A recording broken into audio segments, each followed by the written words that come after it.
Hello friends, ఈ వారం release అయిన కిష్కింధాపురి సినిమా గురించి మాట్లాడేద్దాం.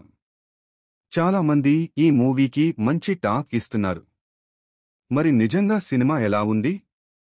ఏం బాగుంది, ఏం బలహీనంగా ఉంది? ఇప్పుడే డీటెయిల్స్లోకి వెళ్దాం. ముందుగా స్టోరీ గురించే చెప్పాలి అంటే మొదట్లోగా మొదలవుతుంది, కానీ ఆసక్తికరంగా సాగుతుంది. స్క్రీన్ ప్లే కూడాగా ఉంటుంది. ఎక్కడా బోర్ అనిపించదు, అన్నెసెసరీ ల్యాగ్ కూడా లేదు.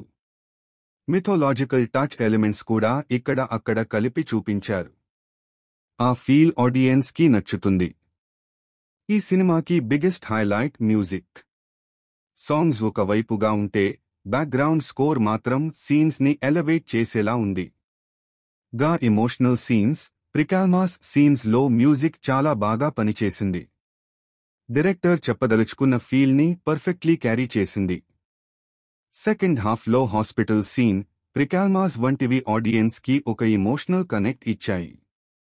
ఫ్యామిలీ ఆడియన్స్ కి బాగా నచ్చేలా చూపించారు. హీరో పర్ఫార్మెన్స్ ఈ సీన్స్ లో చాలాగా ఉంది. హీరోయిన్ కూడా తన పాత్రకి న్యాయం చేసింది. సపోర్టింగ్ క్యారెక్టర్స్ కూడా వెయిట్ ఇవ్వగలిగారు. సినిమాటోగ్రఫీ చాలాగా ఉంది. కొన్ని విజువల్స్ గ్రాండ్ లుక్ ఇచ్చాయి. డైలాగ్స్ సాధారణంగానే ఉన్నా కొన్ని చోట్ల డీప్ మీనింగ్ క్యారీ అయ్యాయి. ఎడిటింగ్ గా చేసి ఉండడం వల్లే ల్యాగ్ అనిపించలేదు.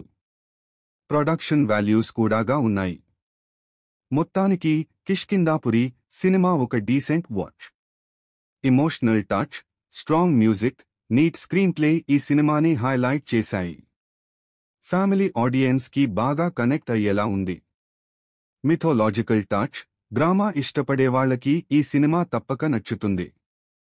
సో, మీరు ఇంకా చూడకపోతే ఒకసారి ట్రై చేయండి. ఈ సినిమా మీకు కూడా నచ్చుతుందని అనుకుంటున్నాను.